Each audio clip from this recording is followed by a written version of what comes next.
순간순간 올라오는 감정을 조절하기가 어렵습니다. 2024년 10월 21일 불교계 손님들 두북수련원 방문.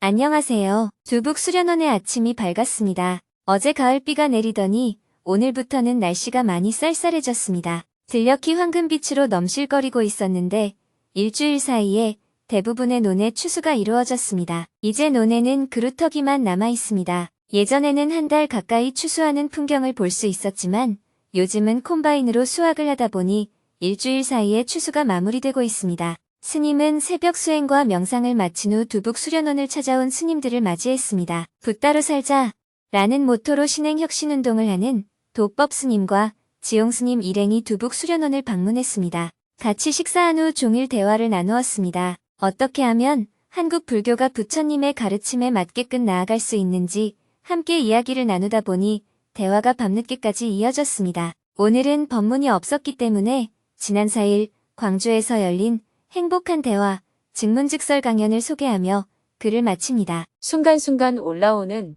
감정을 조절하기가 어렵습니다. 저는 성격이 급하고 화를 잘 내며 빨리빨리 성향이 강합니다. 순간순간 올라오는 이런 감정들이 부정적인 마음으로 연결될 때가 많습니다. 예를 들어, 이 사람은 왜 나한테 이렇게 바라는 마음이 많지? 하는 마음이나 이 사람이 나에게 이렇게 해줬으면 좋겠다 하는 마음이 들고, 혹은 주변 사람들이 화를 내면 왜 저렇게 화를 내지? 하며 저도 함께 화를 내버릴 때가 많습니다. 이것은 환경의 문제가 아니라 제 안에서 화가 나는 것이라는 걸 알지만 그 순간에는 조절이 되지 않습니다. 평소에 어떤 마음을 가지고 어떤 수행을 해야 할까요? 여기 음식이 있어요. 향기도 좋고 빛깔도 좋고 맛도 좋아 보여요. 나는 배가 고파요. 그래서 먹으려고 하는데 옆에서 거기에 독이 들었다 하고 말합니다. 그럼 어떻게 해야 됩니까? 안 먹어야 합니다. 그럴 때 배고프고 냄새도 좋고 맛있어 보이는데 어떻게 안 먹어요? 이런 얘기는 해봤자 아무 소용이 없습니다. 그 음식에는 독이 들었다 이렇게 말씀하신 분이 부처님이에요. 부처님의 가르침에는 우리의 인생에 대해 이래라 저래라 하는 간섭이 일절 없습니다. 사람들이 독을 먹으려고 할 때 거기 독 들었다 이렇게 얘기해 줄 뿐입니다. 먹고 안 먹고는 누가 결정하는 건가요? 내가 결정하는 거예요. 내가 살고 싶으면 먹고 싶어도 안 먹어야 되고 죽고 싶으면 먹고 죽으면 됩니다. 여러분은 먹고 싶을 때 안 먹는 것만 수행이라고 생각하는데 저는 그렇게 생각하지 않습니다. 목표가 살고자 하는 것이면 먹고 싶어도 안 먹는 게 수행입니다. 그런데 꼭 이것만 수행이 아닙니다. 먹고 싶으면 먹고 죽는 것도 수행입니다. 즉, 과보를 기꺼이 받는 것입니다. 돈을 빌리고 싶으면 빌리세요. 대신에 이자 쳐서 갚아야 해요. 그런데 이자 쳐서 갚아보니 너무 힘들다면 다음엔 빌리지 말아야 합니다. 그런데 우리의 마음은 돈은 빌리고 싶고 갚기는 싫어요. 그래서 부처님과 하나님께 비니까 안 갚아도 된다고 하더라. 이런 이야기를 하는 것이 기존의 종교였습니다. 저는 열심히 종교를 믿으면 안 갚아도 된다는 식으로 얘기하는 시대는 이제 지났다고 생각합니다. 여기 뜨거운 컵이 있습니다. 이 컵을 들고 있으면서 어떻게 놓습니까? 하고 물으면 저는 들고 있어라 이렇게 대답합니다. 안 놓아지면 계속 들고 있어야지 어떡해요. 손을 대잖아요 하고 아우성을 치면 그럼 놓아라 하고 말합니다. 안 놓아지는데요 하면 그럼 들고 있어라 하고 말합니다. 말장난 같지만 그렇지 않습니다. 인생을 살려면 항상 선택을 해야 하고 그에 대한 책임을 져야 합니다. 우리가 고민해야 할 것은 어떤 선택을 하는 게 잘하는 겁니까? 이것이 아니에요. 어떤 선택을 하면 잘 될까를 고민하는 것 자체가 선택에 대한 책임을 안 지려는 태도입니다. 결혼을 해놓고 상대에게 맞추려고 하지 않습니다. 서로 다른 사람이 만나서 한 집에 살면 갈등이 생기는 건 당연한 거 아니에요. 갈등이 생기는 건 당연하다 하고 받아들여야 지지고 볶고 살지만 괴롭지는 않게 됩니다. 지지고 볶고 사는 게 괴로우면 상대에게 맞추면 됩니다.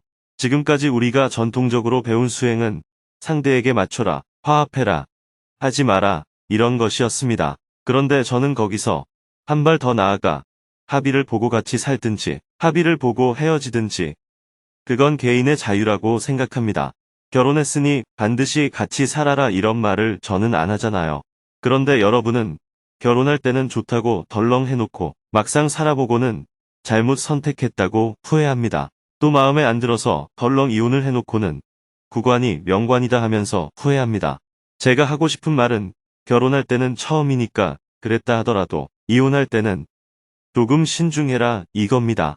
첫 번째 실수를 했으면 두 번째는 조금 신중하게 검토를 해야 될 거 아니에요. 그런데 여러분은 똑같이 그냥 덜렁 해버려요. 저는 여러분이 결혼하든 이혼하든 일절 관여하지 않습니다. 이혼하지 마라 이런 말도 절대 안 합니다. 다만 신중하게 결정하라는 말은 합니다. 남편이 바람을 피웠다면 약속을 깼으니까 이혼할 사유가 될 뿐이에요. 바람 피운 사건을 두고 남편과 계속 살 거냐 안 살 거냐 하는 것은 나의 선택입니다. 남편과 헤어지고 나 혼자서도 충분히 살 수 있다면 괜찮아요. 그런데 만약 재혼을 한다면 총각이나 처녀하고 결혼하지 않는 이상 어차피 한번 결혼했던 사람하고 결혼해야 되잖아요. 그러면 남하고 오랫동안 살던 사람하고 결혼하는 게 나아요? 나하고 살다가 잠깐 바람 피운 사람하고 같이 사는 게 나아요? 어떻게 생각해요? 내 차를 잘 몰고 다니다가 기스가 나서 그걸 갖다 팔아버렸어요. 그런데 내가 새 차를 살 돈은 안 돼요. 그래서 중고차를 사러 갔는데 내가 판 차보다 못한 차를 사게 되었어요. 그럴 때는 기스난 차를 팔았다가 다시 중고차로 사오는 것보다는 기스가 나서 조금 기분이 나쁘긴 하지만 타던 차를 계속 타는 것이 더 낫습니다. 그러니 이혼을 하고 나서 재혼을 할 때는 나하고 이혼한 그 남자도 재혼 대상에 포함시켜야 되는 겁니다. 이게 현명한 거 아니에요? 그런데도 여러분은 자기 성질을 못 이겨서 자신이 챙길 수 있는 이익을 다 놓칩니다. 대부분의 한국 사람이 기분에 살고 기분에 죽거든요. 조금 지혜롭게 사세요. 이익을 버리라는 게 아닙니다. 진짜 자기 이익을 챙길 줄 알아야 한다는 말씀을 드리고 싶어요. 누가 칼로 찌른다고 하면 아이고 무서워하고 도망을 가야 됩니다. 배를 딱 내밀고 까짓것 찔러라 이렇게 나오는 건 어리석은 행동입니다. 찔러라 이렇게 나가면 상대가 처음에는 겁만 주려고 했다가 안 찌를 수가 없게 되는 거예요. 남편이나 아내가 서로 다투다가 이럴 바에 이혼하자 라고 한다면 이게 무슨 소리예요? 이혼하자는 얘기입니까? 아니면 네가 굴복하라는 얘기입니까? 네가 먼저 굴복하라는 얘기입니다. 그러면 바로 알아듣고 무릎을 딱 꿇고 여보 이혼만은 안 돼 이렇게 유머 있게 나가야 합니다. 그런데 어리석은 사람은 성질을 못 이겨서 그래 이혼하자 이렇게 나가니까 다음날 아침에 후회를 하게 되는 겁니다. 어떤 카드를 3개 꺼내는 것은 네가 굴복 좀 해라 이런 뜻입니다. 부부싸움을 하다가 상대가 그릇을 방바닥에 탁 집어던지면 여러분은 이게 어디서 그릇까지 깨? 이렇게 화를 내죠. 그럴 때는 차마 나를 못 때리니까 그릇을 깨는구나. 얼마나 고마운 사람인가 하고 탁 깨달아야 합니다. 그래서 얼른 이렇게 말해야 합니다. 여보, 나를 아껴서 차마 못 때리고 그릇을 깨는구나. 고마워. 이렇게 유머스럽게 대응하면 갈등이 증폭되지 않습니다. 하지만 우리는 성질을 못 이겨서 그렇게 못합니다. 이렇게 인생을 너무 빡빡하게 살지 말라고 하면 여러분들은 또 스님은 말한 대로 다 되나요? 이렇게 묻습니다. 그러면 저도 안 될 때가 있습니다. 하고 말합니다. 스님도 안 되면서 왜 우리 보고는 하라고 그래요? 하고 물으면 이렇게 대답해 주죠. 여러분들은 결혼을 했으니까요. 스님은 안 돼도 아무 문제가 없어요. 저는 제가 안 되는 줄 알고 아예 처음부터 결혼이라는 선택을 안 했습니다. 그런데 여러분들은 안 되는 주제에 자기 주제도 모르고 결혼을 선택했기 때문에 그에 대한 책임을 져야 합니다. 스님이 되냐 안 되냐, 이혼을 하냐 안 하냐, 이게 중요한 게 아닙니다. 제가 여러분께 말하고 싶은 것은 자기가 선택한 것에 대한 책임을 지라는 거예요. 결혼한 사람이 수행을 많이 해야 되겠어요? 혼자 사는 사람이 수행을 많이 해야 되겠어요? 결혼한 사람이요? 결혼한 사람은 좋은 점이 있는 반면에 그 대신 수행을 많이 해야 됩니다. 혼자 사는 사람은 좋은 점이 없는 반면에 수행을 안 해도 돼요. 자기 혼자 사는데 수행을 따로 할 게 뭐 있어요?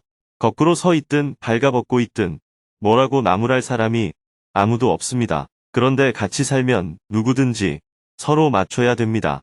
이렇게 얘기하니까 어떤 분이 스님의 얘기가 굉장한 줄 알았는데 가만히 듣고 보니 스님이 하는 얘기는 지극히 상식적이네요 하고 말했습니다. 그래서 제가 맞아요. 진리는 고상한 게 아니라 상식입니다 하고 대답했어요. 실제 있는 그대로의 자연스러움이 진리입니다. 진리가 따로 있는 게 아닙니다. 우리의 삶이 빡빡한 것은 자연스럽지 못하기 때문입니다. 억지로 하기 때문에 지금 사는 게 힘든 것입니다. 좀 더 자연스럽게 편안하게 사시기 바랍니다. 감사합니다. 내일은 도법 스님과 지용 스님 일행을 모시고 천절리와 반고대 암각화를 둘러본 후 한국 불교의 미래에 대해 더 많은 이야기를 나눌 예정입니다.